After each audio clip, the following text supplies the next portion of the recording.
Eram 2 horas da manhã quando acordei com sede. Meu coração batia desagradavelmente, um sinal claro de que pela manhã Lorraine balançaria a cabeça novamente e verificaria meu pulso com aquela expressão peculiar que eu detestava. A expressão de uma enfermeira acostumada a lidar com pacientes desesperados. Sentei-me lentamente na cama, contorcendo-me contra a dor nas articulações. Meu corpo, esse miserável saco de ossos de 71 anos, me traía todos os dias. Foi por isso que eu vim parar ali, 6 meses atrás, na casa da minha filha, no pequeno quarto que costumava ser o escritório de Floyd. O cheiro de tabaco havia se impregnado nas paredes. Mesmo depois das reformas, seu leve rastro podia ser sentido nas noites sufocantes. A casa estava silenciosa, o relógio da cozinha tic-taqueando e a geladeira zumbindo. Procurei meus chinelos, um presente dos meus netos no Natal passado. Eram baratos, comprados em promoção com as solas já descascando. São só chinelos, vovô. O que você quer? Perguntou Derek, meu neto de 14 anos, quando eu girava descuidadamente o presente nas mãos. Lorraine então me lançou um olhar que dizia claramente: não ouse machucar uma criança. Uma criança, cantarolei, indo lentamente em direção à porta. Derek já é meia cabeça mais alto que eu e rouba cigarros do paletó de Floyd, achando que ninguém percebe. Paige, de 11 anos, passa horas em frente ao espelho experimentando a maquiagem de Lorraine. Ambas me olham através de um fantasma. Um avô velho demais para ser interessante e pesado demais para ser amado. Abri a porta do quarto com cuidado, tentando não render. Esta casa sempre me pareceu estranha. Na minha antiga casa, agora vazia do outro lado da cidade, cada tábua do assoalho lembrava meus passos. Ali, eu era uma intrusa, mesmo que Lorraine afirmasse o contrário. Papai, você não pode viver sozinho depois do que aconteceu, disse ela depois do meu ataque cardíaco. Havia preocupação em sua voz, mas seus olhos eram frios. Você tem sérios problemas cardíacos, e eu sou enfermeira. Poderei cuidar de você. Cuidar, estremeci. Observar é quando você espia meu quarto 5 vezes por dia, para ver se ainda estou viva. Quando você guarda meus comprimidos no organizador, sem me deixar controlar minha própria medicação. Quando você me repreende por ousar ir sozinha à loja da esquina. Ao chegar à cozinha, servi-me de água. Minhas mãos tremiam e algumas gotas caíram na bancada. Limpei-as às pressas com a manga do pijama. Lorraine não gostava de bagunça. Ela herdara isso de Elizabeth, minha falecida esposa. Mas enquanto o amor de Elizabeth pela ordem era uma advertência gentil, o de Lorraine se transformará em desespero. Elizabeth. Senti um vazio familiar no peito ao pensar nela. 3 anos se passaram, e eu ainda acordava à noite, estendendo a mão para o lado dela na cama.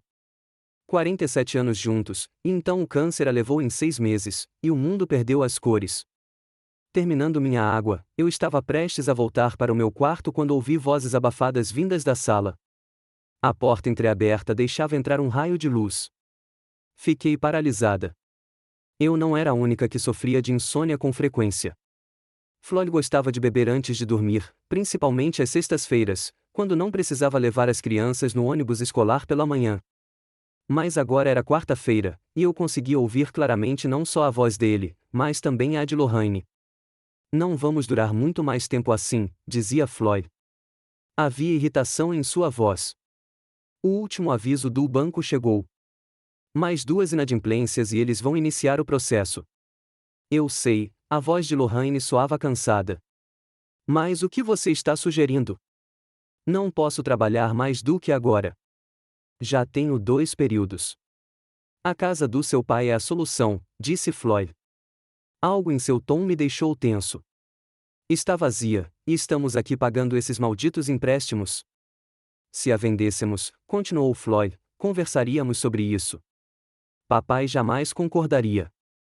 Esta casa é tudo o que lhe resta. Ele concordaria se não fosse um velho tão teimoso. Que droga, Lori, nós fazemos tudo por ele. Ele mora conosco, come nossa comida, ocupa um quarto, e o que ganhamos em troca? Sua pensão patética que mal cobre seus próprios remédios. Fiquei paralisado na porta da cozinha. Suas palavras ardiam como ácido. Então é assim que eles me veem. Um fardo, uma boca a mais. Eu me ofereci para pagar o quarto, mas Lorraine recusou, dizendo que era um insulto. Agora eu entendi o porquê. Minha miserável pensão iria para o bolso deles de qualquer jeito. E o que você sugere? Um tom de aço transpareceu na voz de Lorraine. Colocá-lo na rua?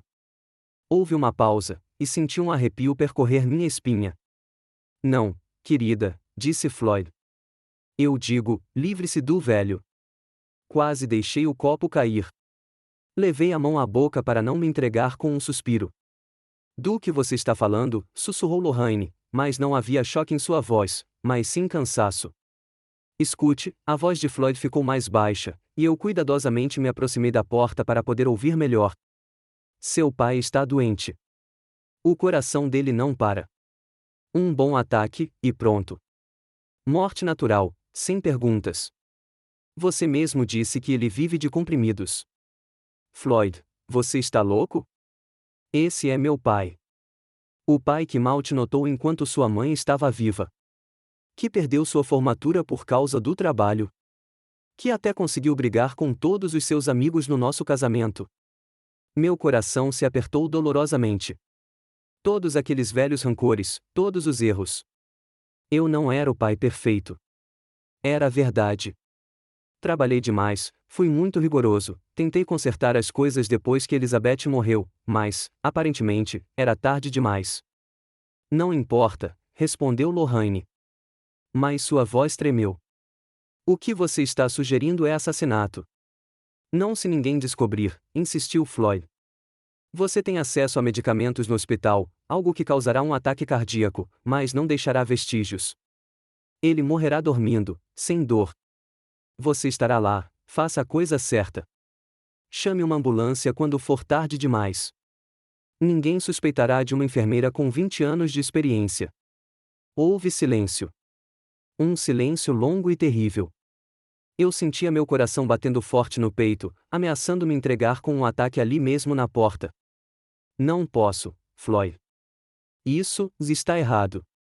E o fato de que vamos perder a casa por causa dos empréstimos está certo? E que as crianças vão ficar sem teto está certo. Lori, seu pai não vai durar muito tempo mesmo. Nós só vamos apressar o inevitável e resolver nossos problemas. Silêncio novamente. Eu mal conseguia respirar. Se ao menos ele tivesse concordado em vender aquela casa, disse Lorraine baixinho. Ele não vai concordar. Você sabe disso. Ele está se agarrando a ela como se sua mãe ainda morasse lá. Aquela casa está vazia, caindo aos pedaços, e isso poderia ter nos salvado. Derek e Paige não vão entender se perdermos a casa. Eles não precisarão entender se fizermos direito. A casa do seu pai vale o suficiente para pagarmos nossas dívidas e começarmos do zero. Chega de inadimplência. Chega de medo de abrir uma carta do banco.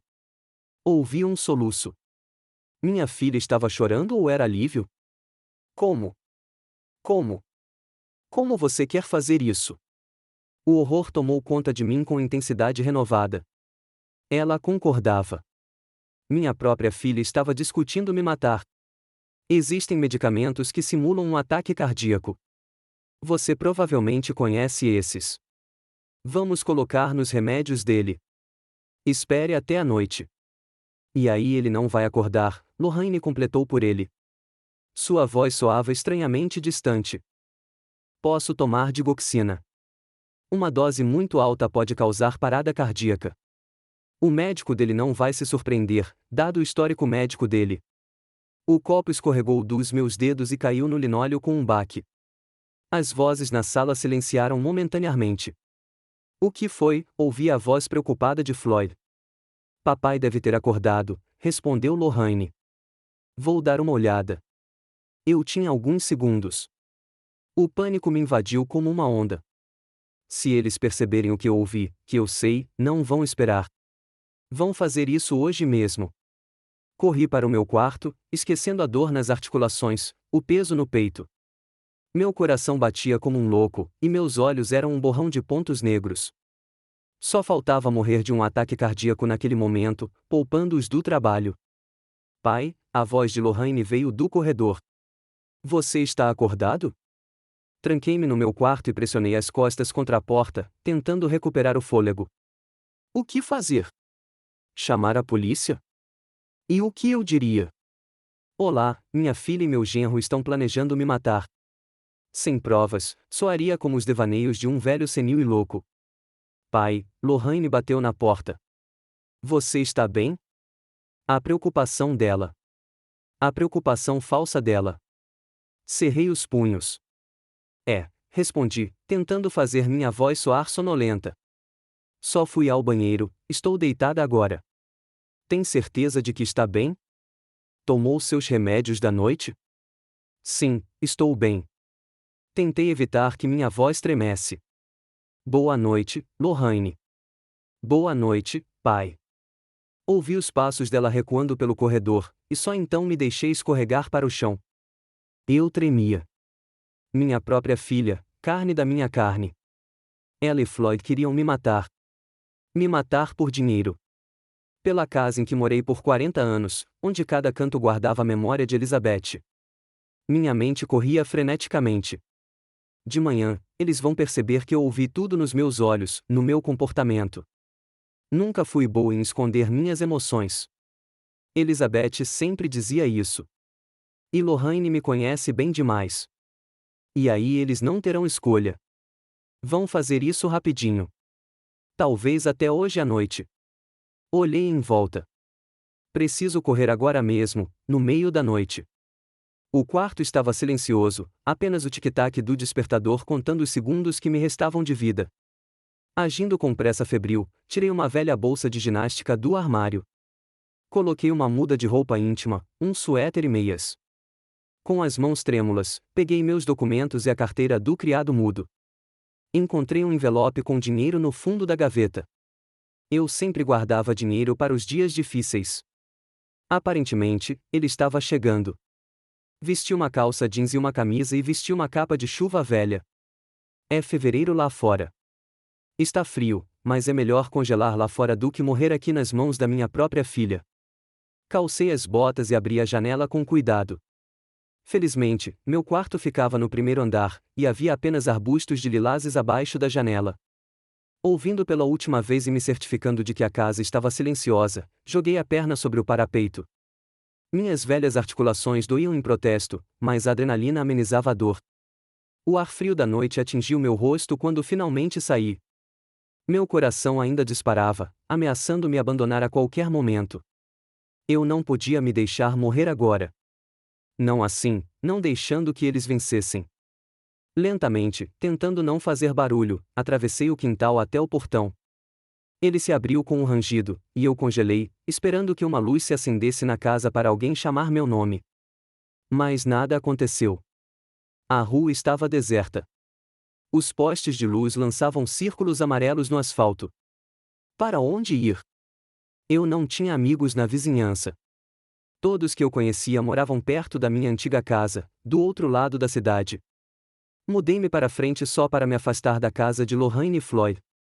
Cada passo era difícil. O ar frio ardia nos meus pulmões, mas o medo me impulsionava para frente. O medo e a amargura da traição. Livre-se do velho, eu ouvia.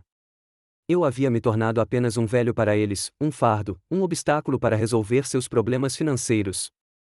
Eu caminhava pela Federal Way à noite, um velho de cabelos grisalhos com uma sacola, fugindo da casa da minha filha, caminhando para salvar minha vida, caminhando sem saber para onde ou para quem. Mas eu sabia exatamente do que estava fugindo. Do meu próprio povo, que havia se transformado em estranhos, sangue envenenado pela ganância. O plano deles vai por água abaixo amanhã, quando descobrirem meu desaparecimento. Eles não vão conseguir me matar se não me encontrarem, e eu vou garantir que nunca me encontrem, mesmo que eu tenha que começar uma nova vida aos 71 anos. Em algum lugar no fundo da minha mente, eu esperava que aquilo fosse um pesadelo. Que eu acordasse na minha cama de manhã e Lorraine me trouxesse mingau de aveia e comprimidos, como sempre. Mas o vento frio batendo no meu rosto dizia o contrário. Era a realidade, uma realidade terrível e cruel, na qual minha própria filha me queria morta. O frio penetrava sob minha velha capa a cada passo. A noite de fevereiro em Federal Way foi implacável com o idoso fugitivo. Eu caminhava, agarrando minha surrada bolsa de ginástica, e cada respiração que eu dava doía no peito. Estranha a rapidez com que a vida muda. 3 horas atrás, eu estava dormindo na minha cama, e agora vagava pelas ruas desertas, fugindo dos meus próprios filhos. Meu coração estava batendo no limite. Rápido demais para alguém com o meu diagnóstico, perigoso demais. Parei sob um poste de luz, tentando recuperar o fôlego. Com os dedos trêmulos, abri o zíper da minha bolsa e tirei uma caixinha de plástico cheia de comprimidos. Lorraine sempre insistia que eu os levasse comigo. Só por precaução, pai. Agora, aquela precaução estava salvando a minha vida. Engoli a nitroglicerina, encostado no poste. O metal frio queimava até mesmo através do tecido da minha capa. Minhas pernas, com dores nas articulações e inchaço que me incomodavam constantemente nos últimos anos, agora protestavam a cada passo. A falta de ar piorava. Eu não estava pronto para uma maratona como aquela. A Federal Way dormia. Carros raros passavam, alheios ao idoso parado sozinho sob um poste de luz. Quem se importa com os problemas dos outros? As pessoas não reparam nos idosos. Nos tornamos invisíveis depois dos 60, especialmente para os jovens, que nos enxergam como se já fossemos fantasmas. Quando meu coração se acalmou um pouco, continuei meu caminho. Precisava chegar ao outro lado da cidade, onde ficava minha antiga casa e onde Gartauer, meu antigo vizinho, morava. A única pessoa a quem eu podia recorrer àquela hora. Os ônibus estavam fora de serviço àquela hora. Táxis. Eu tinha dinheiro num envelope, mas chamar um táxi significava deixar rastros. Se Lorraine e Floyd começassem a me procurar, poderiam facilmente verificar os serviços de táxi. Não, era melhor eu ir a pé, pelo menos parte do caminho. Aí talvez eu pudesse pegar uma carona ou esperar os primeiros ônibus da manhã. Caminhei lentamente pela cidade adormecida, e cada quarteirão se tornava mais e mais difícil. Meus pés estavam dormentes de frio, e meus dedos mal conseguiam sentir a alça da minha bolsa. Minha respiração saía em nuvens de vapor no ar gelado. Se Elizabeth pudesse me ver agora, o que diria? Provavelmente me repreenderia por ser imprudente. E então pegaria minha mão e caminharia ao meu lado, como sempre fazia. No cruzamento, parei, tentando me orientar. Quando eu era jovem, conhecia esta cidade como a palma da minha mão. Muita coisa havia mudado agora. Havia novos bairros, prédios antigos dando lugar a complexos modernos. A cidade cresceu e mudou, e eu permaneci o mesmo. Obsoleto, desnecessário. De repente, senti uma tontura. Cambaleei e agarrei o suporte mais próximo, uma caixa de correio, descobri. Pontos negros nadavam diante dos meus olhos. Agora não, implorei. Não um ataque cardíaco no meio da rua. Não os deixe vencer tão facilmente, Whitmore. Respirei fundo algumas vezes, como o cardiologista me ensinou, concentrando-me na respiração e tentando acalmar o pulso. Gradualmente, a tontura diminuiu, mas eu sabia que não aguentaria muito mais tempo assim. Precisava de abrigo, calor, descanso. Do outro lado da rua, a placa de uma loja de conveniência brilhava. Era uma chance. Atravessei a rua lentamente, contorcendo-me contra a dor nos joelhos, e empurrei a porta da loja. O ar quente soprou em meu rosto. Um rapaz com fones de ouvido cochilava atrás do balcão. Ele olhou preguiçosamente para cima quando a campainha tocou e voltou a falar ao telefone. Nenhum interesse no cliente idoso. Caminhei entre as prateleiras, fingindo olhar as mercadorias. Na verdade, eu só precisava me aquecer e organizar meus pensamentos. Peguei uma garrafa d'água da prateleira e fui até o caixa. Está frio hoje, disse eu, estendendo o dinheiro. O cara deu de ombros, mantendo os fones de ouvido. Aham. Você pode me dizer quando os primeiros ônibus começam a circular? Ele pegou um fone de ouvido, a contragosto. Acho que são 5h30. Número 20. O ponto é logo ali na esquina. Assenti, agradecida. 5h30 mais algumas horas de espera, mas era melhor do que atravessar a cidade a pé. Obrigada. Posso ficar aqui sentada um pouco? Me aquecer? O cara me lançou um olhar avaliador. Eu devia estar com uma cara patética. Um velho de bochechas vermelhas e uma bolsa esfarrapada. Só se você comprar outra coisa, disse ele sem muito entusiasmo. O chefe não gosta de vagabundos sentados aqui. Não expliquei que não era um mendigo. Em vez disso, comprei um pacote de biscoitos e uma xícara de café instantâneo na máquina. O cara acenou para a mesa perto da janela e eu afundei na cadeira de plástico, aliviado. O café quente aqueceu minhas mãos. Olhei pela janela para a rua vazia e pensei em como havia chegado a esse ponto da minha vida.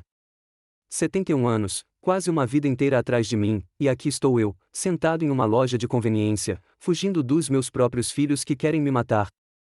O tempo passou agonizantemente devagar. Cochilei, acordando a cada som. Finalmente, começou a clarear do lado de fora da janela. O relógio na parede marcava 5 horas da manhã. Era hora de seguir em frente. Agradeci ao caixa, que nem pareceu notar que eu ainda estava lá, e saí. O amanhecer coloria o céu de um rosa claro. Estava ficando um pouco mais quente. Ou talvez meu corpo estivesse apenas se acostumando com o frio. O ponto de ônibus estava vazio. Sentei-me num banco, segurando minha bolsa com força.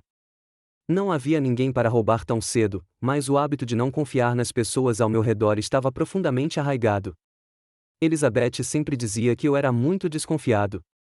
Bem, agora essa desconfiança poderia salvar minha vida. O ônibus chegou exatamente no horário. O motorista, um homem cansado de meia-idade, me lançou um olhar indiferente enquanto eu estendia o dinheiro para a passagem. Para ele, eu era apenas mais um passageiro da manhã, invisível. O interior do ônibus estava quase vazio. Só bem no fundo uma mulher de uniforme de camareira cochilava, provavelmente a caminho do turno da manhã em algum hotel. Sentei-me perto da janela, agarrando minha bolsa. O ônibus partiu e eu observei as ruas familiares passarem. Em algum lugar da casa deles, Lorraine e Floyd talvez já tivessem descoberto meu desaparecimento. O que fariam? Me procurariam? Avisariam a polícia? 40 minutos depois, desci no ponto certo. Eram apenas 2 quarteirões dali até a casa do Gar. Minhas pernas estavam melhor depois de descansar no ônibus, e andei mais rápido do que na noite anterior. O bairro era dolorosamente familiar. Foi aqui que vivi a maior parte da minha vida. Aqui, Elizabeth e eu criamos Lorraine. Aqui, fizemos planos para um futuro que agora se foi. A casa de Gar era exatamente como eu me lembrava. Uma pequena casa térrea com telhado verde e uma cerca branca. Gar sempre se orgulhara de seu jardim, mas agora, em fevereiro, o jardim estava vazio e sem vida. Parei hesitante no portão. 6h30 da manhã, cedo demais para uma visita, mas não havia escolha. Reunindo coragem, empurrei o postigo e fui até a porta. A campainha tocou em algum lugar nos fundos da casa. Esperei, trocando o peso do corpo de um pé para o outro, com frio e nervosismo. O que eu diria ao Gar? Como explicaria a minha chegada tão cedo? A verdade? Quem acreditaria em uma história tão absurda? Um momento depois, passos soaram do lado de fora da porta. A fechadura fez um clique e Gar Tower, meu vizinho há 30 anos, apareceu na soleira. Ele havia envelhecido bastante desde a última vez que o vi. Seu cabelo estava completamente grisalho, seu rosto enrugado, mas seus olhos permaneciam os mesmos, límpidos e atentos. Vidmore. A surpresa em sua voz era genuína. Que diabos você está fazendo aqui tão cedo? Gar, minha voz tremeu, desculpe incomodá-lo. Eu preciso de ajuda. Ele me encarou por alguns segundos e depois se afastou. Entre. Você está com uma cara péssima. Agradecida, cruzei a soleira. A casa estava quentinha e cheirava a café. Gar provavelmente já estava de pé e preparando o café da manhã. Venha para a cozinha, disse ele, fechando a porta. Acabei de colocar a cafeteira no fogo. Caminhei pelo corredor familiar. A casa de Gar não mudará muito ao longo dos anos. Os mesmos quadros nas paredes, os mesmos tapetes desgastados.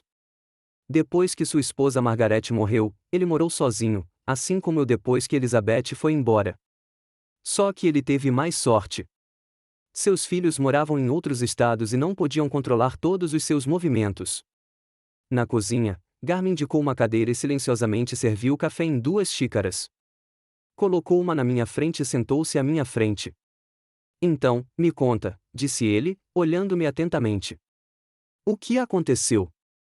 Envolvi a xícara com as mãos, saboreando o calor. Por onde começar? Como explicar o horror do que aconteceu? Lorraine e Floyd querem me matar, respondi sem rodeios. Não havia sentido em rodeios. Gar piscou. Sua mão que segurava a xícara congelou a meio caminho da boca. O quê? Eu os ouvi conversando ontem à noite. Estão planejando colocar algo na minha medicação, algo que vai me dar um ataque cardíaco. Querem vender minha casa para pagar as dívidas. Gar pousou a xícara lentamente. Seu rosto refletia preocupação, mas não choque, mais dúvida. Whitmore, tem certeza de que entendeu direito? Está sonhando? Não. Balancei a cabeça. Eu os ouvi com meus próprios ouvidos. Floyd disse, temos que nos livrar do velho, e Lorraine, minha filha, concordou. Disse que poderia conseguir um remédio no hospital. Gar coçou o queixo. Percebi que ele não acreditava em mim. E quem acreditaria? A história parecia o devaneio de uma pessoa paranoica. Escute, começou ele, cauteloso, eu sei que tem sido difícil para você desde que Elizabeth morreu. E morar com Lorraine é uma grande mudança. Às vezes, em situações como esta, sentimos. Eu não, levantei a voz, e meu coração imediatamente ressoou com uma dor aguda. Droga, Gar.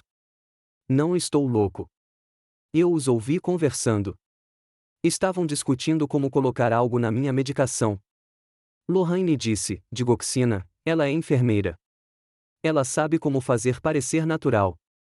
Gar ergueu as mãos num gesto conciliatório. Tudo bem, tudo bem. Não vamos nos exaltar. Conte-me tudo em ordem. Respirei fundo, tentando me acalmar.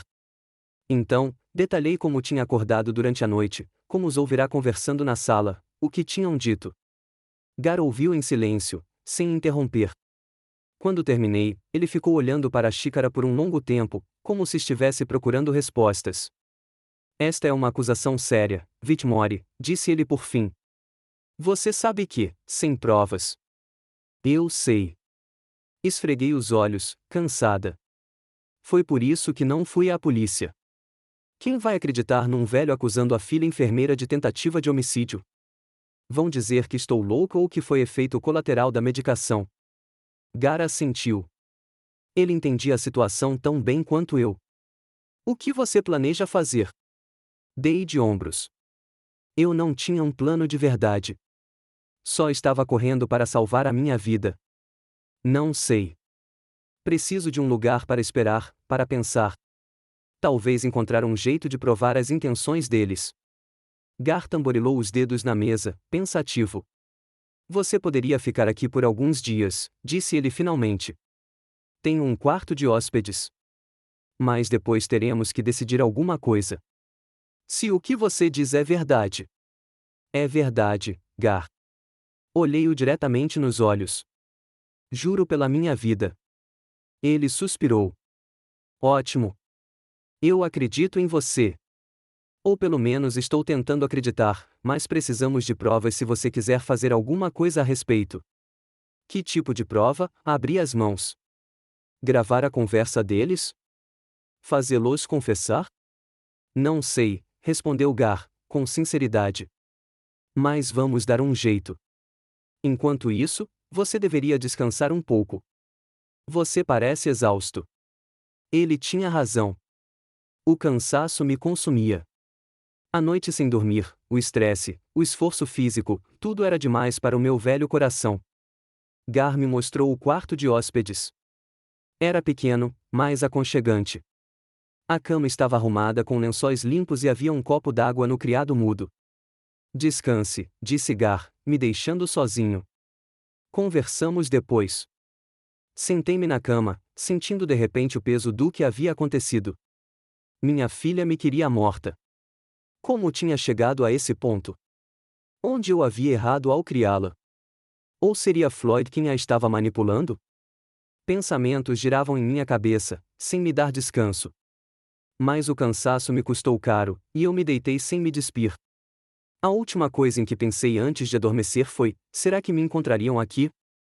E o que aconteceria se encontrassem? Acordei com o som da televisão. Estava escuro no quarto. As cortinas estavam fechadas, mas eu podia dizer pelo raio de luz sob a porta que era dia. O relógio no criado mudo marcava 2 horas da tarde. Eu havia dormido por quase 8 horas. Ao sair da cama, senti todos os músculos doendo. A caminhada noturna não passará sem deixar vestígios no meu corpo. Escutei meu coração. Ele batia firme, sem interrupções. Um bom sinal. Depois de me lavar no banheiro pequeno, fui para a sala. Gar estava sentado em uma cadeira em frente à TV, assistindo ao noticiário. Ah, você acordou, disse ele quando me viu. Como está se sentindo? Já estive melhor, disse eu honestamente, afundando no sofá. Mas estou viva, e é isso que importa. Gar assentiu e apontou para a TV, assista. Havia um noticiário local na tela, e fiquei horrorizado ao ver minha foto. Abaixo dela, a seguinte frase: procura-se idoso desaparecido com insuficiência cardíaca. O locutor dizia: a Polícia Federal Way está pedindo ajuda para localizar Whitmore Hampton, de 71 anos, que desapareceu ontem à noite da casa da filha. O homem sofre de insuficiência cardíaca e precisa de medicação constante. Parentes temem que ele possa ter se perdido devido à demência relacionada à idade. Demência? Engasguei, indignada. Eu não tenho demência. Silêncio. Gar aumentou o volume. Lorraine apareceu na tela. Ela parecia preocupada, com os olhos vermelhos de lágrimas. Uma atriz. Uma atriz de merda. Papai, se você vir isso, por favor, ligue para nós ou vá à polícia, disse ela com a voz trêmula. Estamos todos muito preocupados. Você precisa tomar seus remédios. Você sabe como isso é importante. Floyd ficou ao lado dela, colocando a mão em seu ombro em um gesto de apoio. Seu rosto expressava preocupação, mas seus olhos eram frios e calculistas. O Sr. Hampton sofreu recentemente um microderrame, acrescentou aos repórteres. Os médicos alertaram sobre possíveis problemas de memória e orientação. Só queremos que ele volte para casa em segurança. Um microderrame, quase engasguei de indignação. É mentira. Nunca tive um derrame. Gar desligou a TV e se virou para mim. Eles estão fazendo história, Whitmore. Se te encontrarem, vai parecer que você realmente sofre de demência e fugiu de casa em estado de confusão. Recostei-me no sofá, atordoado. Eles tinham pensado em tudo. Se eu aparecesse e contasse minhas suspeitas, quem acreditaria em mim? Um homem que, segundo a família, sofre de demência após um microderrame. Estão me transformando em um velho maluco, sussurrei. Para que ninguém acredite no que eu digo. Gar assentiu, sério. E eles fazem isso com muita habilidade. Lorraine é enfermeira, e a palavra dela tem peso. Se ela disser que você tem demência, as pessoas vão acreditar nela em vez de em você. Terminei o pensamento dele. Gar, o que eu faço? Ele coçou o queixo, pensativo. Precisamos de provas, Whitmore. Provas irrefutáveis das intenções deles. Sem elas, você vai ficar parecendo um velho paranoico. Mas como? Como posso provar algo que ouvi por acaso? Gar não teve tempo de responder. A campainha tocou e nós dois estremecemos. Um raio de medo me atingiu. Será que já tinham me encontrado? Fiquem quietos, sussurrou Gar, levantando-se. Vou ver quem é. Ele saiu para o corredor, e eu congelei no sofá, ouvindo. Meu coração batia forte de novo. Se fosse a polícia, se fosse Lorraine e Floyd. Ouvi a porta da frente se abrir, depois uma voz masculina, desconhecida. Gar respondeu baixinho, mas não consegui entender as palavras. Um momento depois, a porta se fechou e Gar voltou para a sala segurando um pedaço de papel. Polícia, disse ele, me entregando o aparelho. Eles estão emitindo um boletim de ocorrência. Querem saber se eu te vi. Atendi. Meu próprio rosto me encarava. Era a mesma imagem do jornal. Na parte inferior, um número de telefone da polícia e as palavras: sofrendo de insuficiência cardíaca e demência, precisando de atenção médica. O que você disse a eles? Perguntei, sentindo meu interior gelar. Que eu não tinha te visto, é claro. Gar sentou-se ao meu lado. Mas eles estão rondando a vizinhança. Mais cedo ou mais tarde, podem voltar com um mandado de busca, principalmente se a Lorraine se lembrar que éramos vizinhos. Agarrei o lençol na mão, sentindo o desespero tomar conta de mim. Então, me vi presa. Se eu sair, serei reconhecida. Se eu ficar aqui, corro o risco de decepcionar você. Gar pôs a mão no meu ombro. Vamos dar um jeito, Whitmore. Mas, sem provas, receio que ninguém acredite na sua história. Não contra a palavra da enfermeira e do marido. Não quando eles já criaram a imagem de um idoso com demência. Assenti, percebendo a amarga verdade em suas palavras. Sem provas, eu era apenas um velho louco que fugiu de casa. E ninguém, absolutamente ninguém, acreditaria que minha própria filha estava planejando o meu assassinato. No meu terceiro dia na Gars, percebi que não conseguia mais me esconder como um coelho assustado. A polícia continuou a busca. Meu rosto estava no noticiário, e a história do velho com demência se espalhava. Lorraine dava entrevistas, falando sobre meus supostos problemas de memória, como eu às vezes não reconhecia meus netos, minhas suspeitas infundadas. Ela parecia tão genuinamente preocupada que comecei a questionar minha própria sanidade. Preciso voltar para casa, disse Agar no café da manhã, empurrando meu prato de aveia para longe com determinação. Gar ergueu as sobrancelhas, sem largar a xícara de café. Você está louco? Eles provavelmente estão vigiando sua casa, o primeiro lugar que vão procurar. Acho que não. Balancei a cabeça. A Lorraine acha que sou fraco demais para chegar lá sozinho. Ela acha que eu me abriguei com algum benfeitor qualquer ou... Não terminei a frase, mas nós dois sabíamos. Ou já morri de ataque cardíaco em algum beco. Mesmo assim, o risco é muito grande, Gar foi categórico. O que você estava procurando? Identidades, respondi. A casa, a conta bancária e alguns pertences pessoais. Se eu quiser provar as intenções deles, preciso garantir que minha casa esteja segura. Gar suspirou, reconhecendo meu ponto de vista. Com o passar dos dias, ele finalmente passou a acreditar na minha história, principalmente depois que ouvimos a nova versão do meu desaparecimento. Eu estava paranoico, recusando-me a tomar meus remédios, e na véspera da minha fuga, acusando Lorraine de ter colocado veneno neles. Talvez devêssemos consultar um advogado, sugeriu Gar, conte a sua história. Mostre a escritura da casa. Sem provas, um advogado não vai ajudar. Balancei a cabeça. Precisamos encontrar algo concreto primeiro. Uma gravação da conversa deles, provas. Gar coçou o queixo, pensativo. Será que tem câmeras de segurança na sua casa? Ou talvez na casa dos seus vizinhos? Balancei a cabeça. Não, nunca instalei nenhuma. E os vizinhos? Duvido que as câmeras deles estejam apontadas para a minha casa. Ficamos em silêncio por um momento, considerando nossas opções. Finalmente, Gar disse, ok, digamos que você vá, mas não sozinho. Eu vou com você e espero lá fora. Se algo der errado, eu intervenho. Assenti, agradecida. Gar era um amigo de verdade. Aos 73 anos, ele ainda era forte e cheio de energia, graças aos anos de trabalho na construção civil e às idas regulares à piscina. Ao contrário de mim, com meu problema cardíaco e artrite. Decidimos ir à noite, quando já estava escuro, com menos chance de alguém me reconhecer. Gar me emprestou um boné de beisebol e uma jaqueta velha, um disfarce rudimentar, mas melhor do que nada. O dia se arrastou de uma lentidão angustiante. Eu estava nervoso, verificando meu pulso com frequência, com medo de que meu coração parasse no pior momento possível. Antes de sair, tomei todos os medicamentos necessários e guardei alguns comprimidos extras no bolso, para qualquer eventualidade.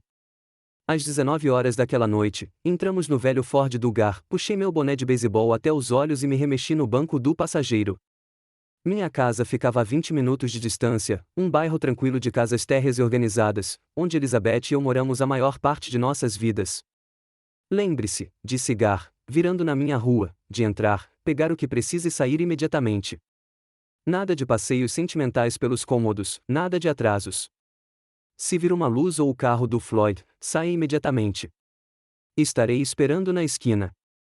Assenti, embora por dentro me encolhesse de medo. E se eles realmente estivessem vigiando a casa? E se a polícia estivesse patrulhando o bairro? Mas era tarde demais para recuar. Gar parou o carro um quarteirão antes da minha casa. Respirei fundo, reunindo forças. Boa sorte, disse Gar, apertando meu ombro. Vou esperar aqui por 30 minutos. Se você não voltar, eu te sigo. Saí do carro, sentindo o frio de fevereiro imediatamente. Minha casa estava visível no final da rua. Janelas escuras, nenhum sinal de presença. Caminhei devagar, tentando não chamar atenção, mesmo com a rua deserta. Era uma noite típica de um dia de semana. Todos estavam em casa, jantando e assistindo TV. Ao me aproximar da casa, parei por um segundo, observando a fachada familiar. Era ali que minha vida tinha sido. Era ali que eu era feliz com Elizabeth. Era ali que Lorraine crescia. E ali ela havia escolhido me trair. Eu ainda tinha a chave, um segredinho que Lorraine desconhecia. Ela achava que tinha pegado todas as chaves quando me mudou para a casa dela. Mas eu sempre guardava uma extra num esconderijo no quintal, embaixo do fundo falso da velha casinha de passarinho que eu tinha feito para Lorraine quando ela era criança. Dei a volta pelos fundos da casa, tateei no escuro em busca da casinha de passarinho e peguei a chave. Minhas mãos tremiam enquanto eu a enfiava na fechadura da porta dos fundos. Um clique discreto, e eu estava lá dentro. A casa cheirava a mofo e poeira. 6 meses sem arejar, sem vida. Movi-me com cautela, mantendo as luzes apagadas, navegando de memória. Atravessei a cozinha até o meu escritório, onde uma gaveta da escrivaninha guardava todos os papéis importantes. O luar que entrava pela janela sem persianas proporcionava ampla iluminação. Abri a gaveta da escrivaninha e comecei a vasculhar as pastas. Documentos da casa, seguro, extratos bancários. Estava tudo no lugar. Eu estava colocando os papéis na bolsa que trouxe quando ouvi o barulho de um carro parando. Meu coração disparou. Fiquei paralisada, ouvindo. Uma porta de carro bateu, depois outra. Vozes. Reconheci-as imediatamente. Lorraine e Floyd. O pânico tomou conta de mim como uma onda fria. Eles estão aqui. Olhei ao redor em busca de abrigo. Não havia onde me esconder no escritório. Eu teria que sair pela porta dos fundos antes que eles entrassem. Tarde demais. A chave girou na fechadura da porta da frente. Um toque no interruptor e a luz inundou o corredor. Um pouco dela era visível por baixo da porta do escritório. Está tudo coberto de poeira, disse Lorraine, irritada. Vamos ter que contratar um serviço de limpeza antes de mostrar a casa aos compradores. Primeiro, vamos ter que nos livrar da tralha, respondeu Floyd. Todos aqueles móveis velhos, livros. Quem precisa disso? Eu me contorcia na mesa, mal respirando. Eles estavam falando em vender a casa como se eu já estivesse morta, como se eu nunca tivesse existido. O corretor disse que fica em um bom bairro e pode valer mais do que pensávamos, continuou Lorraine, principalmente se fizermos alguns reparos estéticos. Não precisamos de uma transformação, objetou Floyd. Não temos tempo. O banco nos deu um último aviso. Mais um mês de inadimplência e estaremos em execução hipotecária. Eu sei, Lorraine parecia cansada. Malditos empréstimos. Eu nunca teria concordado com aquele barco se soubesse. Ei, você queria o barco, Floyd ficou indignado. Como o Jenkins, só que melhor, você disse. Que tal um carro? Umas férias nas Maldivas? Eu também queria tudo isso? Nós dois queríamos isso, a voz de Floyd suavizou. E ainda podemos tê-lo. Só precisamos resolver o problema com seu pai. Houve silêncio. Eu ouvia seus passos. Eles se moviam pela casa, espiando os cômodos, cada vez mais perto e mais longe.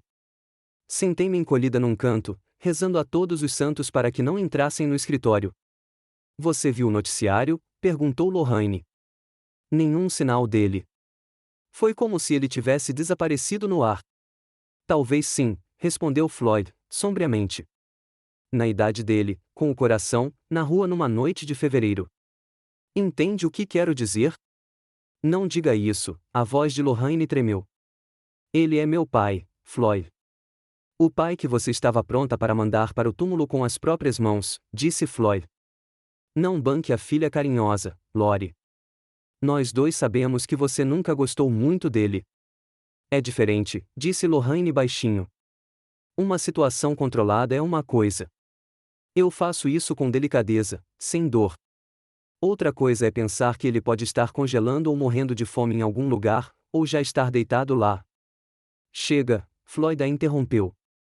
Precisamos pensar no futuro. Em como salvar nossa casa, nossas vidas. Desaparecido é desaparecido. Melhor ainda. Nada de mexer com remédios falsificados. E se ele for encontrado, eu ouvi o medo na voz de Lorraine. E se ele contar para alguém que nos ouviu conversando? Quem? Floyd sorriu. Ele não tem amigos. Todos os seus velhos amigos estão no túmulo.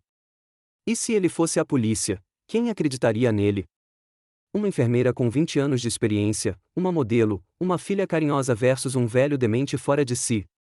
Ele não tem demência, disse Lorraine calmamente. A polícia não sabe disso, a voz de Floyd soou presunçosa. E os médicos também não. E os registros médicos podem ser alterados. Você tem acesso. Lorraine suspirou. Certo, vamos dar uma olhada no resto dos cômodos. Precisamos fazer uma lista do que pode ser jogado fora e do que pode ser vendido. Os passos dele se aproximaram da porta do escritório. Eu congelei, sem fôlego. Meu coração batia tão forte que parecia que eles deveriam ouvi-lo. A maçaneta girou e a luz do corredor invadiu o quarto. Encolhi-me no canto atrás da escrivaninha, rezando a todos os deuses para que não me vissem. Tem muita papelada aqui, disse Lorraine, acendendo a luz do escritório. Vou ter que dar uma olhada em tudo. Isso fica para outra hora, respondeu Floyd. Está ficando tarde. Vamos terminar de dar uma olhada e ir para casa. Tenho um voo amanhã às 6 horas. Ok. Lorraine apagou a luz e fechou a porta. Exalei, sentindo o suor frio escorrer pela testa. Eles não tinham notado a gaveta aberta da mesa, não tinham me notado no canto. Uma inspeção superficial demais, apenas uma estimativa da quantidade de trabalho a ser feito no futuro. Suas vozes começaram a se dissipar. Discutiam o que fazer com os móveis, o preço a ser cobrado pela casa, quem contratar para limpá-la. Falavam sobre tudo isso com tanta naturalidade, como se não fosse sobre a minha casa ou a minha vida. 15 minutos depois, ouvi a porta da frente bater. Depois, o som de um carro se afastando. Só então me permiti levantar, esticando as pernas duras. Tive sorte, uma sorte incrível, mas sabia que não aconteceria de novo. Da próxima vez, talvez fizessem uma busca mais completa na casa ou, pior, começassem a tirar as coisas dali. Eu precisava agir rápido. Terminei de reunir meus documentos, coloquei na mala algumas fotos de Elizabeth, nossa certidão de casamento e a última carta que ela me enviou, itens pessoais que eu não queria deixar para Lorraine e Floyd. Quando estava prestes a sair, notei uma caixa de eletrônicos antiga na prateleira. Abri-a por curiosidade. Dentro, havia um gravador que eu usara anos atrás para registrar minhas anotações, compacto com fitas cassete. Uma antiguidade para os padrões de hoje, mas provavelmente ainda funcionando. Peguei o gravador e verifiquei as pilhas. O aparelho ligou, a luz vermelha de gravação piscando quando o botão foi pressionado. Funciona. Havia fitas extras na caixa também. A ideia surgiu de repente. Se eu pudesse gravá-los falando sobre seus planos de assassinato, se eu pudesse gravar uma confissão, isso seria uma prova. Uma prova irrefutável de suas intenções. Coloquei o gravador e as fitas na minha bolsa. Não sabia exatamente como usá-lo, mas a própria possibilidade de gravar suas palavras me deu esperança, uma pequena chance contra suas mentiras e manipulações. Antes de sair, dei mais uma olhada pela casa, provavelmente pela última vez. Cada cômodo guardava lembranças, o quarto onde Elizabeth e eu dormíamos, a sala de estar onde celebrávamos os aniversários de Lorraine, a cozinha onde fazíamos panquecas em família nos fins de semana. Como tudo mudou. Como tudo havia desmoronado. Saí pela porta dos fundos, trancando-a cuidadosamente. Guardei a chave no bolso. Ainda poderia ser útil. Então, olhando ao redor, corri para onde Gar me esperava. Ele ficou visivelmente nervoso quando me viu. Você está atrasado. Eu ia te seguir. Lorraine e Floyd vieram, respondi, entrando no carro. Tive que me esconder. Os olhos de Gar se arregalaram. E eles não te viram? Não, balancei a cabeça. Eles só estavam olhando a casa, planejando a venda. Tem certeza de que ou eu fugi para longe ou já estou morto? Gar balançou a cabeça e ligou o carro. Que tipo de gente? Da própria família. Família, sorri amargamente. Sabe o que eu percebi, Gar? Família não é sangue. Família são as pessoas que se importam com você, que nunca vão te trair. Ele assentiu silenciosamente, entrando na estrada principal. Nós dois pensávamos a mesma coisa, como as pessoas mais próximas costumam ser as mais perigosas, e como a solidão da velhice nos torna vulneráveis à traição delas. O que você vai fazer agora? Gar perguntou quando estávamos na metade do caminho para sua casa. Tirei o gravador da bolsa. Encontrei no escritório. É velho, mas funciona. Se eu conseguir gravar a confissão deles. Gar assobiou. Não é uma má ideia. Mas como você vai fazer isso? Volte para a casa deles, pensei. O plano era arriscado, quase insano. Mas eu não conseguia ver outra saída. Sim, disse eu finalmente. Vou para casa. Vou fingir que perdi a memória, que não me lembro como ou por que saí. Eles vão acreditar. Combina com a história deles sobre a minha demência. É muito perigoso, objetou Gar, e se eles tentarem agora mesmo? Eles não vão, balancei a cabeça. Não agora. Eles vão tomar cuidado. Nossa família tem recebido muita atenção desde que eu desapareci. Eles vão esperar até que as coisas se acalmem. Enquanto isso, vou tentar gravar a conversa deles. Gar balançou a cabeça em desaprovação, mas não discutiu. Percebeu que eu não tinha muita escolha. Sem provas, eu era apenas um velho fugitivo com suposta demência. E com a gravação da confissão deles, com a fita, eu teria uma chance. Voltamos para a casa do Gar e passamos o resto da noite elaborando um plano, como eu contataria Lorraine, o que eu diria sobre o meu desaparecimento, como esconderia o gravador, onde o guardaria para que não o encontrassem. Era um plano arriscado, mas era a única maneira de proteger a mim e a minha casa. A única maneira de provar que eu não era um velho senil e louco, mas sim uma vítima da ganância dos meus próprios filhos. Enquanto adormecia naquela noite, pensei em Elizabeth. O que ela diria se soubesse no que nossa filha havia se tornado? O que ela faria no meu lugar? A resposta era óbvia. Elizabeth sempre lutou por justiça. Ela não desistiria, não os deixaria vencer, e eu também não. Pela memória de Elizabeth, por mim. Para provar que a velhice não torna um homem indefeso e impotente. Mesmo com problemas cardíacos, é possível encontrar forças para lutar quando a vida está em jogo. A manhã seguinte começou com os preparativos. Gar me ajudou a verificar o gravador. Gravamos uma mensagem de teste, ouvimos e verificamos se a qualidade era aceitável. Depois, discutimos onde eu a esconderia. Bolsos não funcionam, raciocinou Gar, é muito chamativo, e se suspeitarem de alguma coisa, vão verificar primeiro. Assenti, repassando minhas opções mentalmente. Finalmente, uma decisão me ocorreu. Eu costumo usar um colete por baixo da camisa, eu disse. Você poderia costurar um bolso interno nele. O gravador é pequeno, então não ficaria perceptível. Gar riu com aprovação. Sua falecida esposa costurava, e ele ainda tinha agulhas e linhas. O velho colete que eu usava por baixo da camisa para me aquecer agora tinha um bolso secreto entre o forro e o tecido externo. O gravador cabia perfeitamente nele. Agora o segredo é lembrar de ligar e desligar nos momentos certos, Gar me lembrou. E trocar as fitas.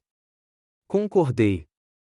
Decidimos que eu esconderia as fitas na caixa de sapatos onde guardava minhas fotos antigas. Lorraine nunca se interessou por aquela caixa, pensando que era apenas o lixo de um velho sentimental. Então veio a parte mais difícil, o telefonema da Lorraine. Gar e eu ensaiamos por um bom tempo o que eu diria. A história tinha que soar convincente para se encaixar na versão deles da minha suposta demência. Disquei o número da minha filha do celular do Gar. Ela atendeu após o primeiro bip, como se estivesse sentada com o telefone na mão, esperando uma ligação. Alô, sua voz soou tensa.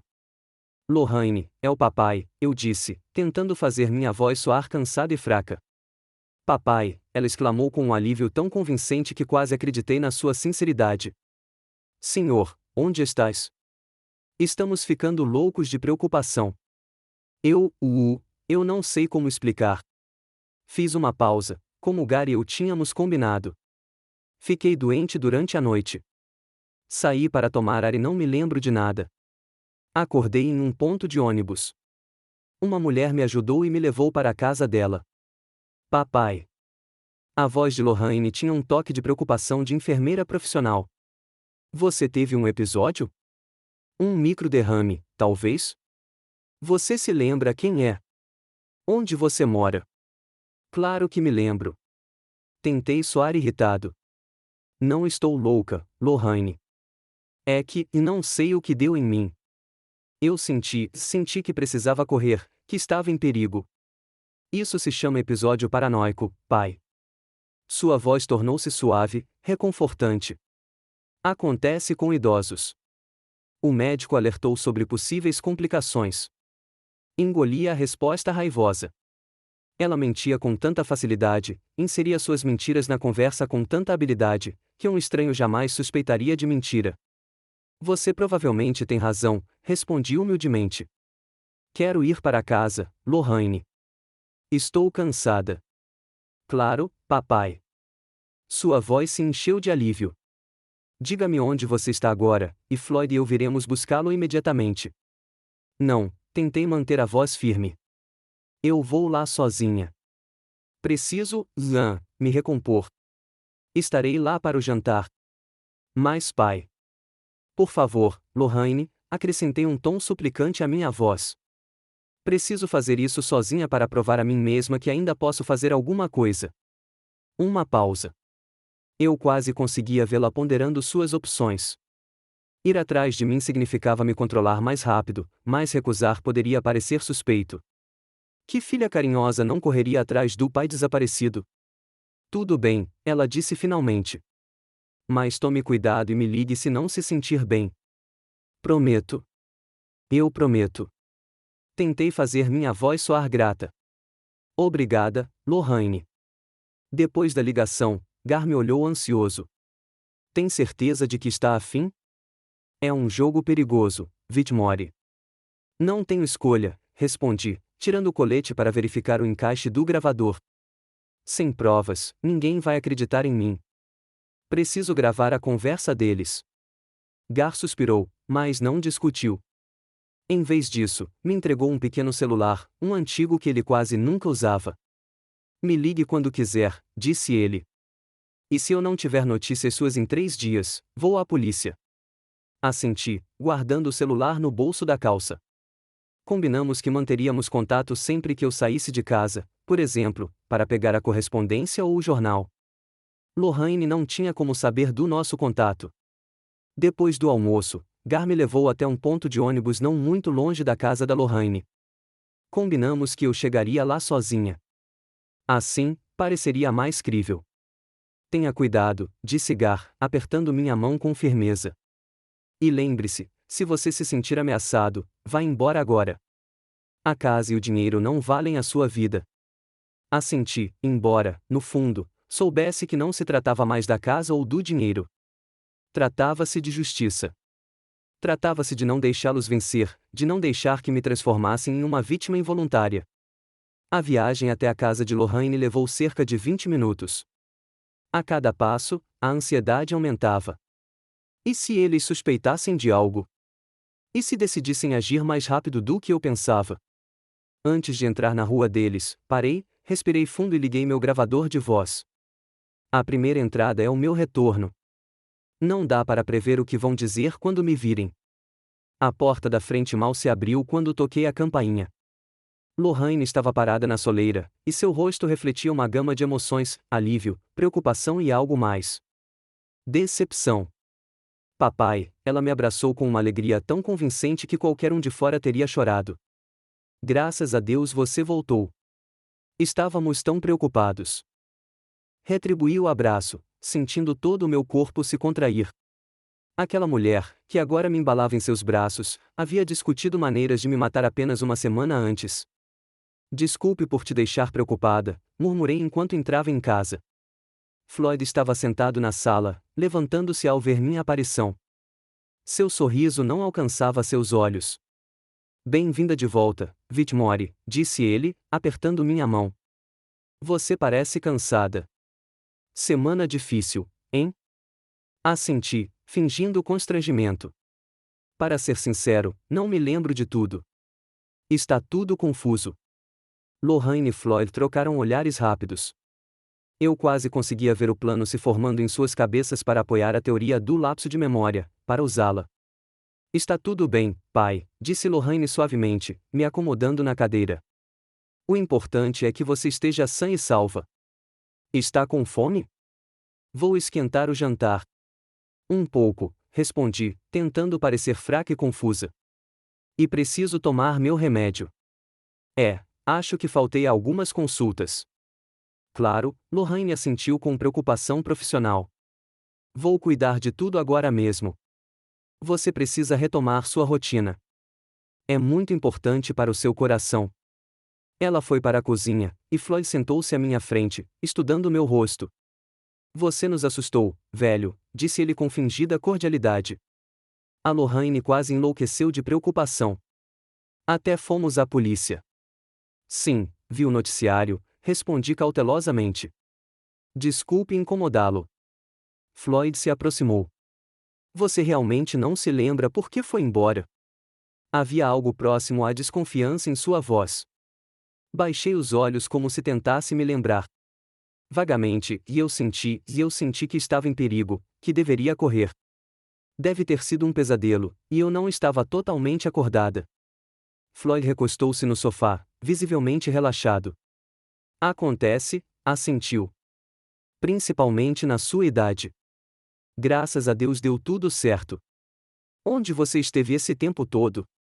Contei uma história preparada sobre uma mulher gentil que me encontrou no ponto de ônibus e me acolheu, sobre como minha memória estava lentamente voltando, sobre como decidi voltar para casa quando vi a notícia do meu desaparecimento. Lorraine voltou com uma bandeja contendo uma tigela de sopa e um copo d'água. Ao lado, estavam meus comprimidos, cuidadosamente organizados em pequenos recipientes de plástico. Aqui, pai, disse ela, colocando a bandeja na mesa ao meu lado. Coma e tome seus remédios. Você precisa recuperar as forças. Olhei para os comprimidos com um arrepio interior.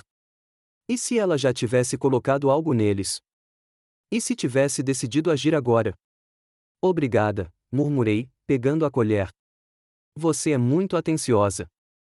Lorraine sorriu com o calor profissional de uma enfermeira. Liguei para o Dr. Mitchell, disse ela. Ele quer examiná-la amanhã. Para ver se está tudo bem. Assenti, tomando minha sopa lentamente. Ainda não toquei nos comprimidos, pensando no que fazer. Jogá-los fora, substituí-los, tomá-los arriscando a minha vida? Acho que vou tomar depois de comer, eu disse. Gostaria de tomá-los depois de comer, para não sentir o estômago pesado. Lorraine assentiu, aparentemente sem suspeitar de um truque.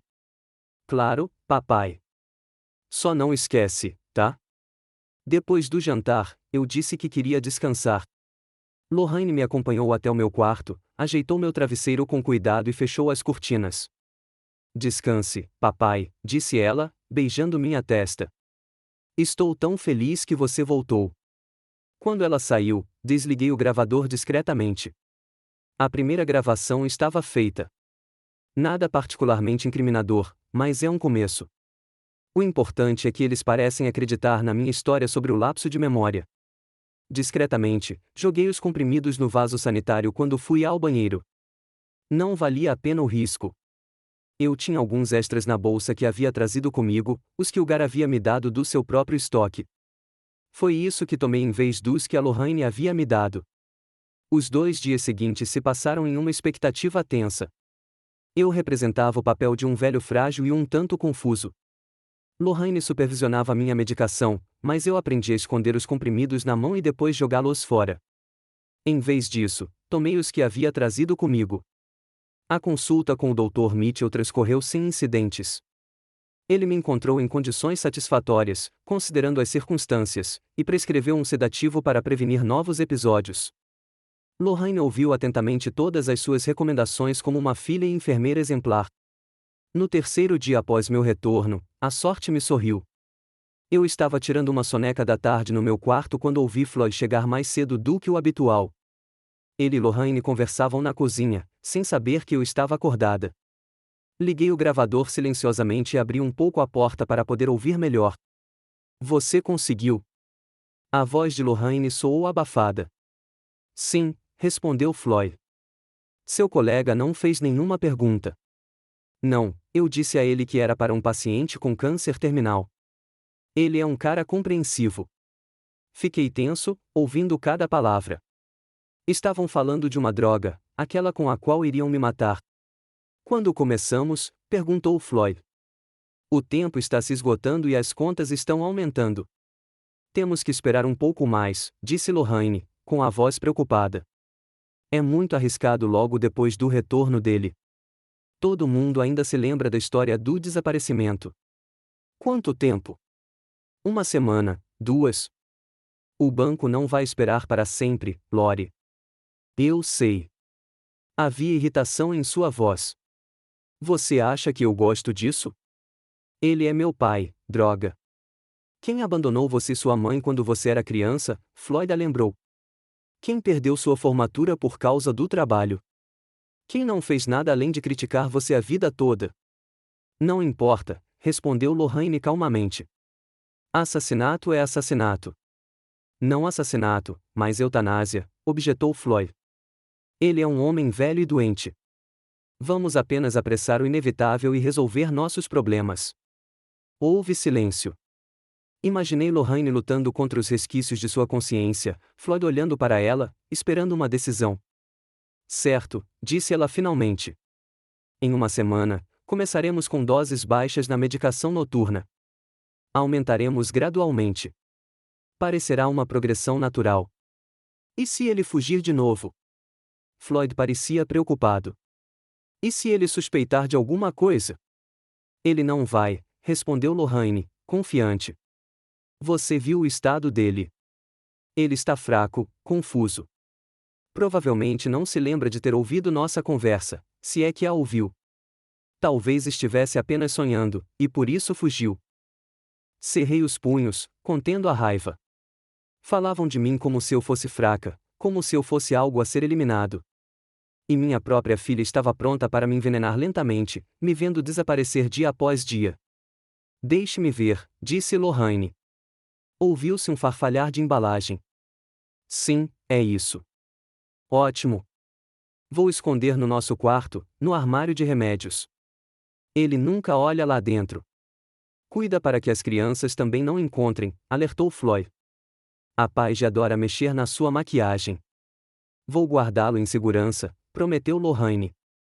Atrás do painel secreto onde guardo minhas joias caras. As vozes deles começaram a se dissipar. Deviam ter ido para o quarto. Fechei a porta silenciosamente e desliguei o gravador. Meu coração batia tão forte que parecia que ia saltar do peito. Mas não era só medo que eu sentia. Sentia triunfo. Eu tinha a fita, a prova das intenções deles. Naquela noite, depois que todos foram dormir, entrei discretamente no banheiro, onde guardava os frascos vazios dos meus remédios.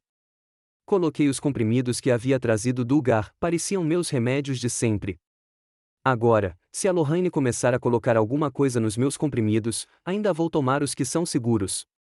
Na manhã seguinte, como de costume, Lohane me trouxe o café da manhã e meus remédios. Percebi o cuidado com que ela se certificava de que eu engolisse todos os comprimidos.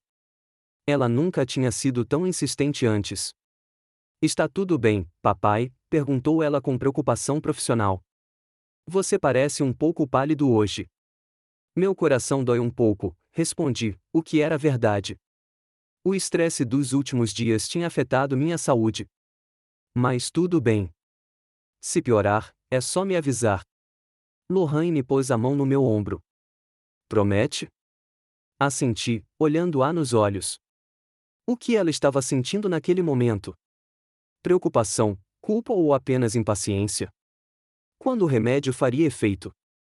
Depois de alguns dias, percebi que estava piorando. Mesmo sem tomar o remédio envenenado, meu coração parava de funcionar com frequência cada vez maior. O estresse, a tensão constante, o medo, tudo isso estava minando minha saúde.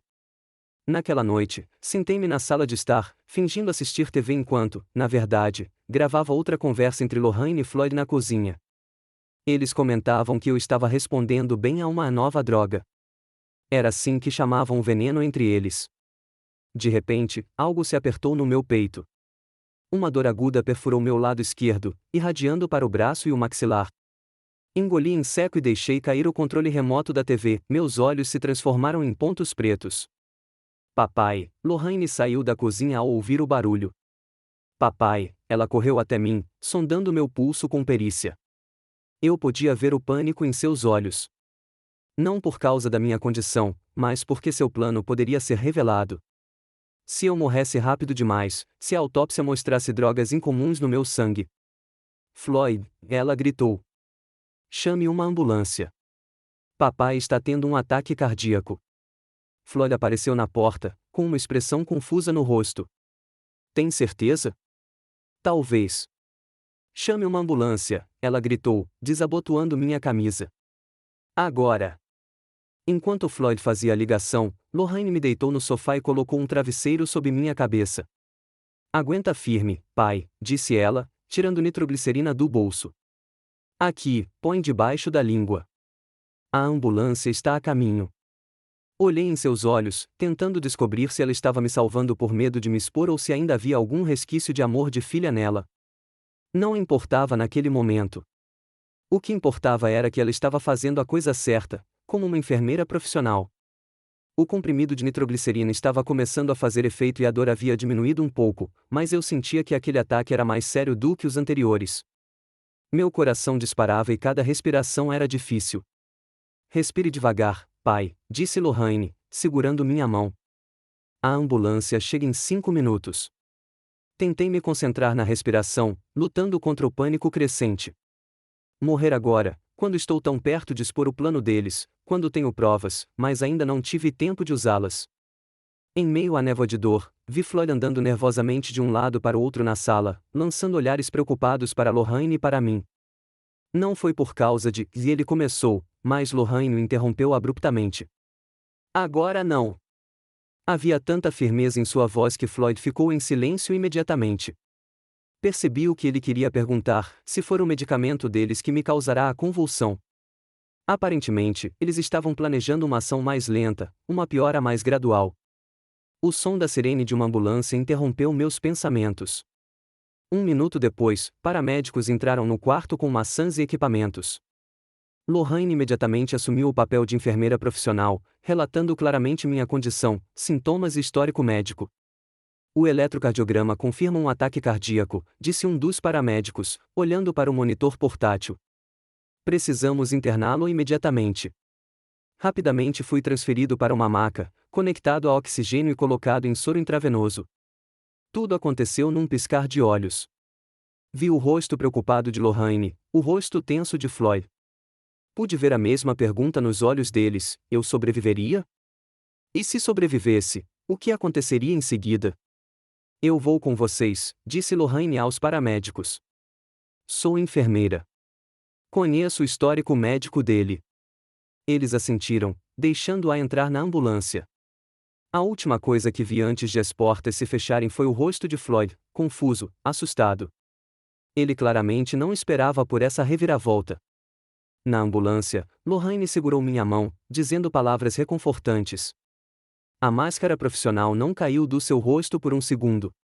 Para os paramédicos, ela era apenas uma filha enfermeira atenciosa, preocupada com o pai. Vai ficar tudo bem, papai, repetiu ela. Estamos quase no hospital. Os médicos vão cuidar de você. Olhei para ela através da névoa da dor e me perguntei: será que ela sabe que gravei as conversas deles? Será que ela desconfia que eu me lembro de tudo e nunca tive demência? E o que aconteceria quando estivéssemos sozinhos no quarto do hospital?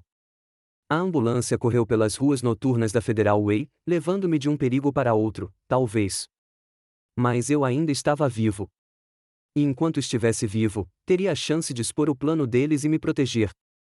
O quarto do hospital, com sua brancura estéril, tornou-se meu refúgio por 2 semanas. O ataque cardíaco foi grave o suficiente para me manter em observação, mas não o suficiente para exigir cirurgia. Os médicos chamaram isso de sinal de alerta e insistiram em repouso absoluto. Lorraine passou horas ao meu lado, demonstrando um cuidado filial exemplar. Ela trouxe frutas, revistas novas e monitorou meus medicamentos. A equipe de enfermagem admirava sua devoção, alheia aos motivos obscuros por trás daquela máscara impecável. Você precisa de mais descanso, disse ela com preocupação profissional. O Dr. Ramírez disse que levaria um tempo para se recuperar. Assenti, bancando a paciente grata. Mas, durante todo o tempo em que ela esteve por perto, senti um medo inexplicável. E se ela decidisse acelerar o processo? Seria ainda mais fácil no hospital, onde, como enfermeira, ela tinha acesso a vários medicamentos, do que em casa. Floyd me visitava com menos frequência. Seu trabalho como motorista de ônibus escolar não deixava muito tempo livre, como ele explicou, mas eu podia ver a impaciência e a irritação em seus olhos. Minha recuperação não fazia parte dos planos deles. Minha salvação foi o Gar, que apareceu no meu terceiro dia de internação com uma cesta de frutas e um livro de palavras cruzadas. Um velho amigo, apresentei-o a Lorraine, que estava no quarto. Morávamos na casa ao lado há anos. Lorraine sorriu para Gar com o sorriso do dever, mas havia suspeita em seus olhos. É um prazer, disse ela. Papai nunca mencionou você. Velhos sempre esquecem as coisas. Gar sorriu, bem-humorado. Como você está, Whitmore? Você parece péssimo, mas está vivo. Seu tom casual dissipou a tensão. Lorraine saiu logo depois, falando de negócios, e Gar e eu ficamos sozinhos. Você recebeu? Perguntou ele baixinho, inclinando-se na minha direção. Assenti e apontei para o criado mudo onde estavam minhas roupas. No bolso interno do meu colete. 3 fitas. Eles planejavam me envenenar lentamente, colocando algo na minha medicação. Floyd já tinha conseguido a droga. Gar assobiou. Esses desgraçados. E agora? Pegue as fitas, sussurrei. Guarde-as em um lugar seguro. Vou consultar um advogado quando sair daqui. Mas se alguma coisa acontecer comigo antes disso, nada vai acontecer com você, disse Gar com firmeza. Estarei aqui todos os dias, e eles não colocarão nada na sua comida ou remédio enquanto eu estiver aqui. Ele cumpriu sua palavra. Gar aparecia no quarto em horários diferentes a cada dia, muitas vezes pegando Lorraine de surpresa. A polidez tensa que demonstravam um pelo outro escondia uma antipatia crescente. Lorraine claramente não gostava do fato de seu pai, de repente, ter um amigo tão leal. Durante minha segunda semana no hospital, Gar trouxe um homem de meia idade com aparência distinta. Este é Harris Fenton, apresentou-o, meu advogado. Tenho resolvido meus problemas de herança e pensei que você poderia precisar de alguns conselhos. Eu soube imediatamente o que ele estava tramando. Lorraine estava fora, então pudemos conversar livremente. Sr. Hampton, disse Fenton, sério, enquanto Gar fechava a porta da sala, estou ciente da sua situação. Gar me contou sobre suas suspeitas e me mostrou as fitas. Se o que está escrito nelas for verdade, o senhor tem motivos para uma ação judicial séria. É verdade, eu disse com firmeza. Minha filha e o marido planejaram minha morte para tomar posse da minha casa. Tenho fitas das conversas deles. Fenton assentiu, fazendo anotações em seu caderno. Precisamos proceder com cautela. Se sua filha estiver de fato envolvida na tentativa de homicídio, ela pode tentar destruir as provas ou acelerar o plano quando perceber que você sabe de algo. O que você está sugerindo? Perguntei. Primeiro, já entreguei cópias das gravações a um detetive que conheço, respondeu Fenton. A polícia iniciou uma investigação discreta. Segundo, vamos mudar sua situação jurídica. Agora, sugiro que você faça um novo testamento declarando explicitamente que, em caso de sua morte em circunstâncias suspeitas, deverá haver uma investigação completa. A Lorraine vai descobrir, protestei. Ela está checando toda a minha correspondência, todos os meus papéis. Ela não vai, disse Fenton com firmeza. O testamento ficará guardado no meu cofre. Uma cópia ficará com o cartório. Nenhum documento será enviado para a sua casa. Era um bom plano. No mesmo dia, assinei um novo testamento, deserdando Lorraine em favor de uma instituição de caridade local para idosos.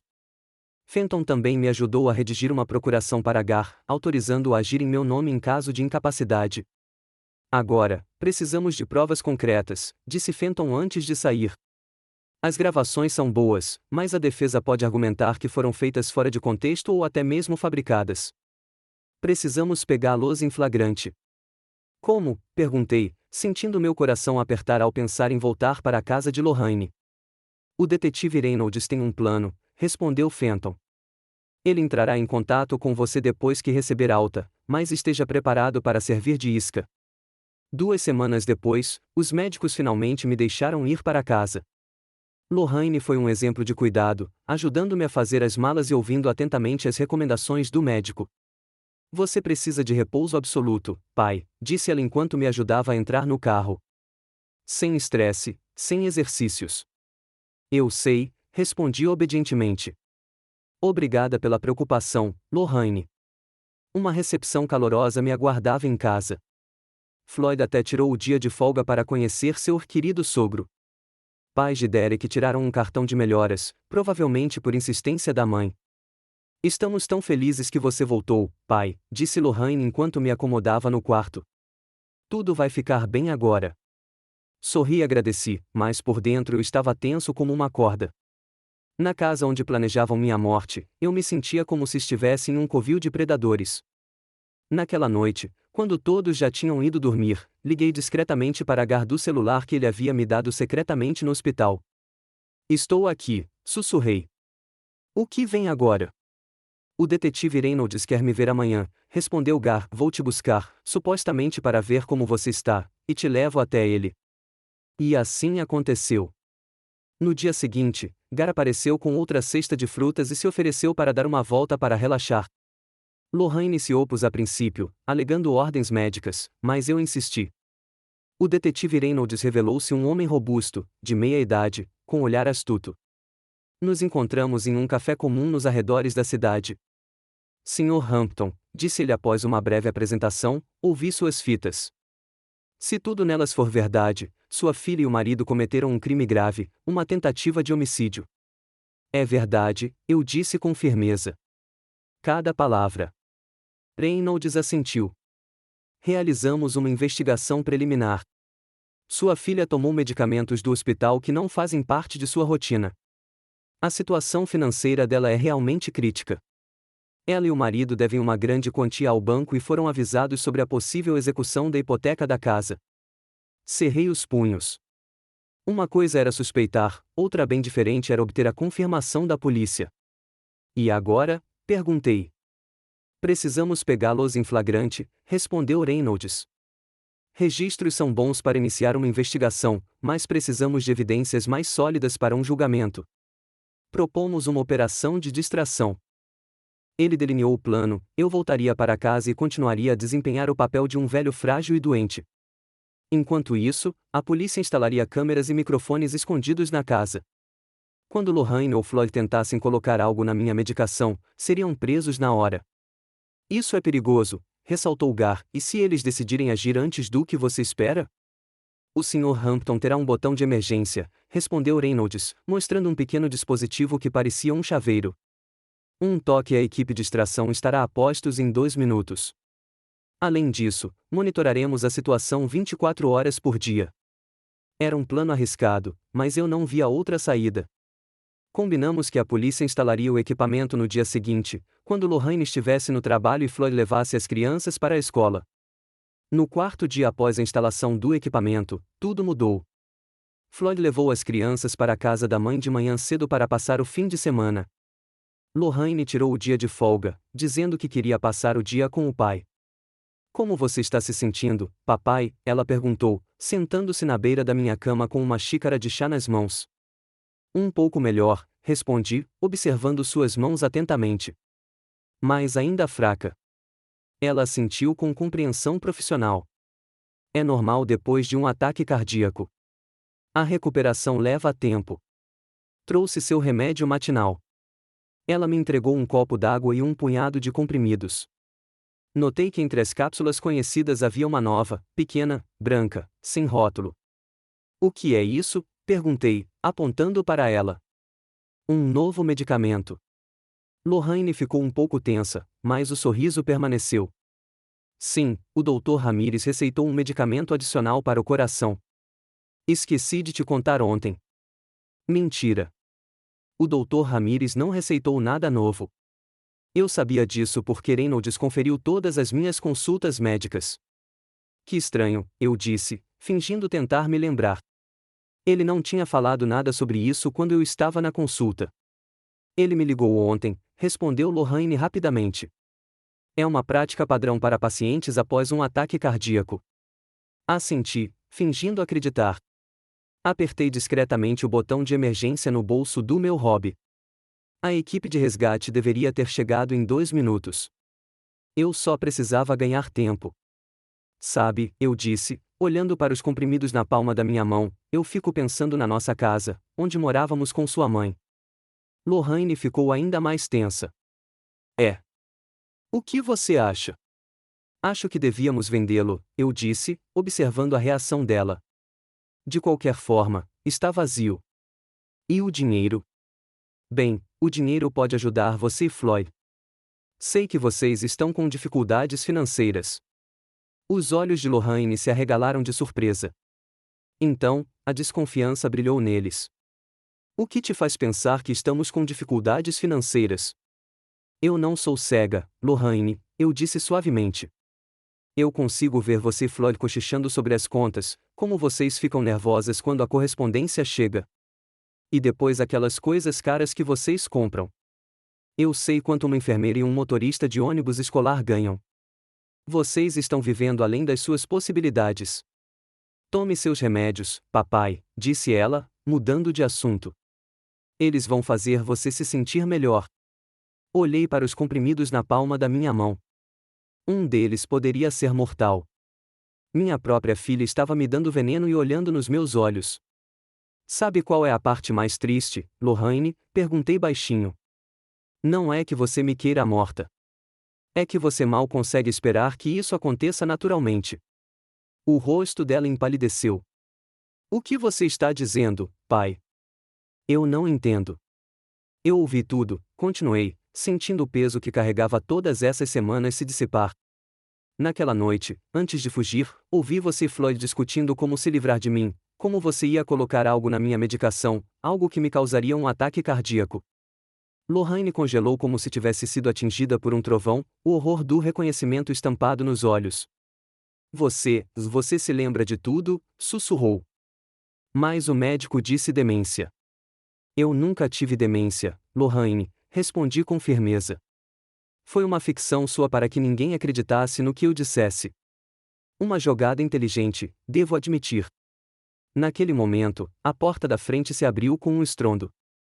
Policiais com coletes à prova de balas, armas em punho, invadiram a sala. Polícia! Fiquem onde estão, gritou um policial, apontando a arma para Lorraine. Ela congelou, ainda segurando o copo d'água, o rosto contorcido de choque e horror. O que está acontecendo? Sussurrou. Papai, o que você fez? O que eu tinha que fazer? Respondi, sentindo-me estranhamente calmo. Me proteger. Os eventos das semanas seguintes passaram como um borrão. A prisão de Floyd, que tentou fugir ao saber da prisão da esposa. A audiência preliminar, onde foram apresentadas as gravações das conversas, e uma análise química que confirmou que o comprimido branco continha uma dose letal de digoxina, um medicamento que, em grandes quantidades, pode causar um ataque cardíaco. O julgamento foi curto. As provas foram contundentes. Lorraine e Floyd receberam 15 anos de prisão cada. Seus filhos foram colocados sob a custódia da avó, mãe de Floyd. Depois do julgamento, voltei para minha antiga casa. Comecei as reformas, restaurando-a gradualmente ao seu antigo aconchego. Gar me ajudou, vindo quase todos os dias. O trabalho físico me ajudou a não pensar na traição, no julgamento, na minha família desfeita. Chegaram cartas de Lorraine da prisão. Ela se desculpou, disse que sentia muito, que havia repensado tudo. Eu não as li. Devolvi-as imediatamente com o bilhete, o endereço se recusa a aceitar correspondências.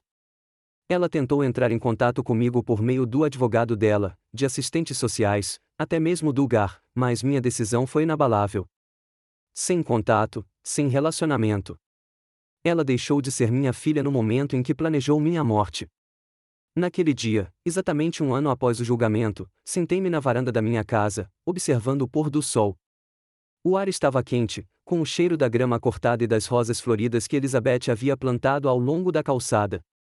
A amargura ainda persistia em mim, mas não corroía minha alma como antes. Eu havia aprendido a conviver com ela, como se aprende a conviver com uma doença crônica. Eu sabia que nunca perdoaria Lorraine e Floyd, nunca os deixaria voltar à minha vida.